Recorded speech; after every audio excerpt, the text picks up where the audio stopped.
se casser la voix.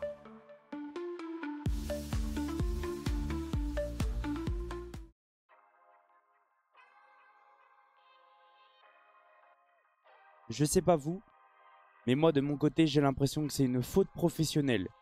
Et deux joueurs y sont pour beaucoup, Casado et Koundé.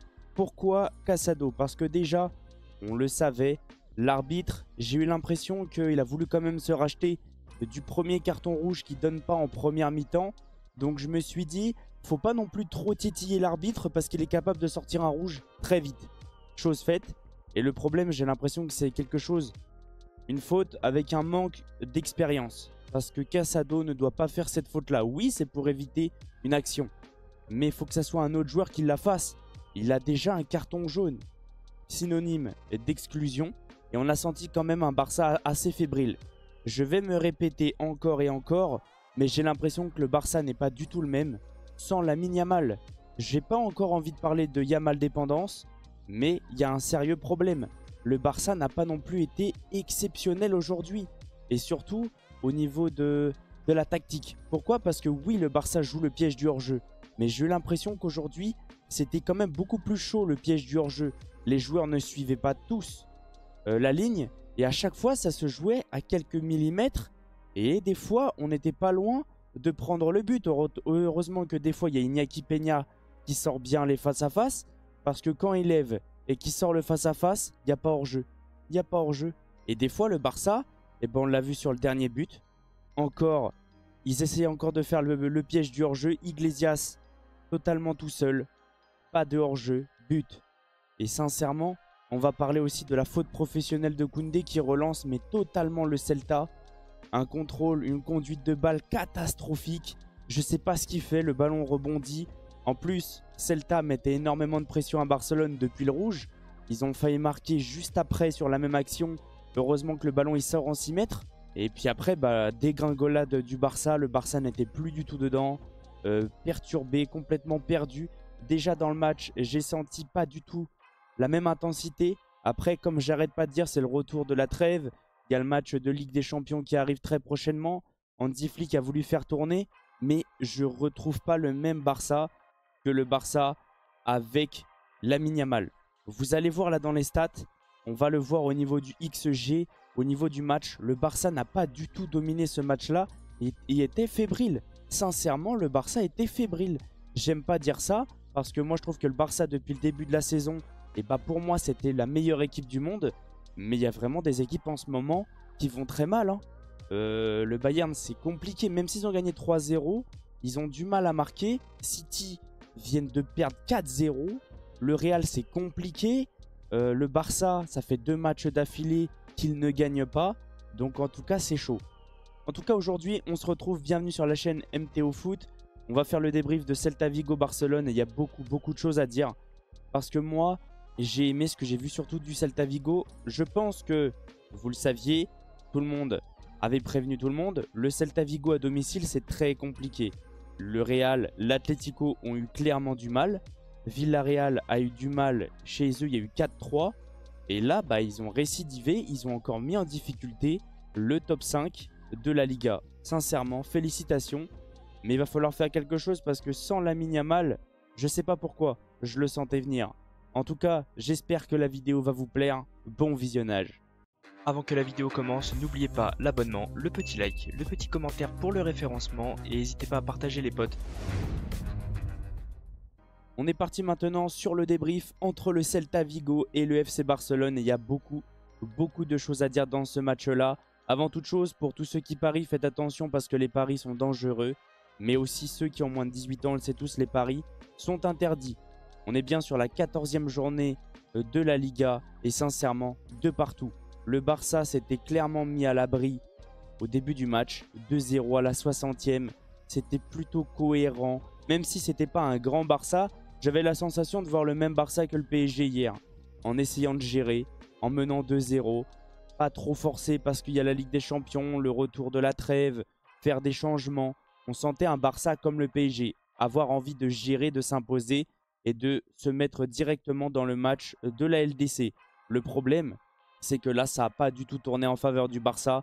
On va le voir, exclusion de Casado à la 82e minute. Et ensuite, un but juste derrière le rouge, refusé bien sûr parce que le ballon est sorti.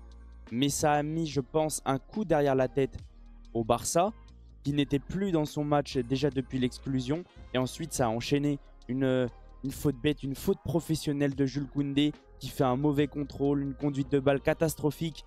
Et le joueur du Celta le surprend et récupère le ballon et frappe. Et ensuite, un mauvais placement de la défense avec un bel appel de Iglesias qui arrive à se caler entre la ligne et à ne pas être hors jeu. Et là, le piège du hors-jeu pendant ce match-là, je l'ai senti pas autant bon que les autres matchs. Dites-moi vous ce que vous ressentez. On le voit, le Barça n'a pas non plus existé comme de base. Ils ont un moins bon XG que le Celta Vigo. En première mi-temps, c'était un peu plus calme des deux équipes. La deuxième mi-temps, le Celta a quand même forcé. Ils ont quand même 6 grandes chances. 6 grandes chances. 4 manquées, même si le Barça en a manqué aussi un petit peu. Le Celta était dangereux dans ce match-là. C'est pas un Celta qui ne mérite pas. Il mérite d'être revenu dans ce match-là. Et je suis sûr à 100%. J'essaye d'être objectif. Même pour vous, les supporters du Barça. Sincèrement, là, c'est la faute de vos joueurs. Parce que le match était totalement géré. Était totalement dans vos poches. Voilà. En étant direct, le match était dans la poche du Barça. Sans forcer, il y avait 2-0. Et là, en fait, le Barça s'est mis en difficulté tout seul. Tout seul. Parce que la faute est bête. Même en première mi-temps, t'es pas loin de prendre un rouge.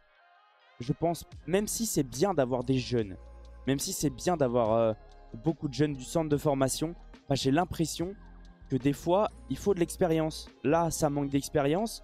Première mi-temps, on n'est pas loin de voir Martin prendre un rouge, parce qu'il y a quand même une faute sur Iago Aspas. Et sincèrement, en étant totalement objectif, le deuxième jaune, c'est limite.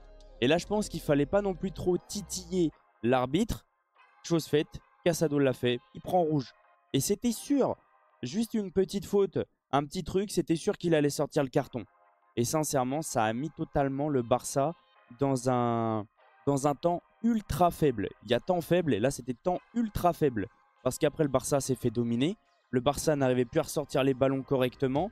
En plus, tu fais sortir Gavi, Pedri pour faire rentrer, je suis désolé, Fermin Lopez et Frenkie de Jong qui n'ont pas non plus été exceptionnels.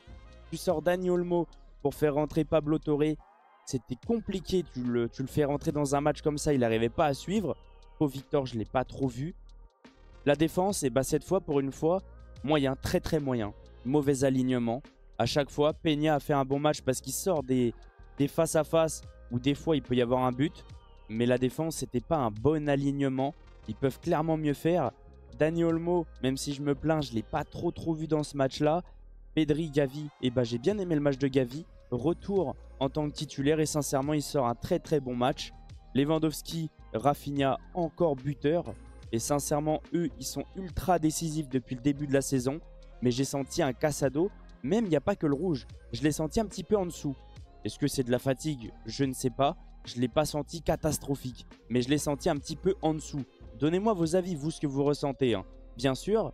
Et le Barça a voulu gérer, mais s'est mis dans les problèmes tout seul. Et là, le Barça se voit se mettre en difficulté parce que le Real peut clairement revenir. Le Real peut revenir à 1 point du Barça. À 1 point. Plus rien n'est joué. Là, le Barça, ça fait 2 matchs d'affilée qui ne remportent pas. Il va falloir que le Barça se remette un tout petit peu en question. C'est pas la fin du monde, bien sûr. Il y a pire, comme Manchester City ou autre depuis le début de saison. Mais il ne faut pas non plus se reposer sur ses lauriers. Et je pense que l'absence de ce joueur-là fait extrêmement mal au Barça. Et sincèrement, je pense que vous allez ressentir tous comme moi. Et se dire que le Barça repose sur un jeune comme ça, et bah c'est qu'il y a peut-être encore des problèmes. Je ne sais pas. J'ai l'impression que les joueurs sont un tout petit peu perdus sur la façon de comment évoluer sans Lamine Yamal. En tout cas, donnez-moi vos avis concernant le match, ce que vous avez ressenti. Est-ce que vous êtes malgré tout confiant? Je pense quand même. Le retour de Lamine Yamal va faire du bien au Barça. Je ne sais pas quand il va revenir. Je pense très prochainement parce qu'il n'a pas joué avec la sélection espagnole. Mais il y a des choses à revoir. Retour de trêve. Donc c'est pas non plus trop grave. Des fois, comme j'arrête pas de le dire, même nous, quand on revient de la trêve, c'est pas terrible. Mais je pense que le Barça a besoin de se relancer et de remettre un petit peu les les choses dans leur contexte et surtout les pendules à l'heure. Parce que là, ça fait 2 matchs où c'est compliqué. Et après, c'est 2 déplacements compliqués en Espagne. La Real Sociedad, Celta Vigo, ce sont 2 belles équipes quand même. Surtout à domicile. En tout cas, donnez-moi vos avis dans les commentaires. Je viendrai vous répondre. N'hésitez pas à rejoindre mes différents réseaux. Surtout mon serveur Discord. Et on va se laisser sur ça. On se retrouve demain pour le débrief du Real de Madrid. C'est pas non plus la catastrophe pour le Barça. Mais ça reste des fautes professionnelles. Donc attention malgré tout. Je vous laisse sur ça. Ciao les potes. As a single friend, never having a dad. I don't care if you're a man, you don't love me to the end. You call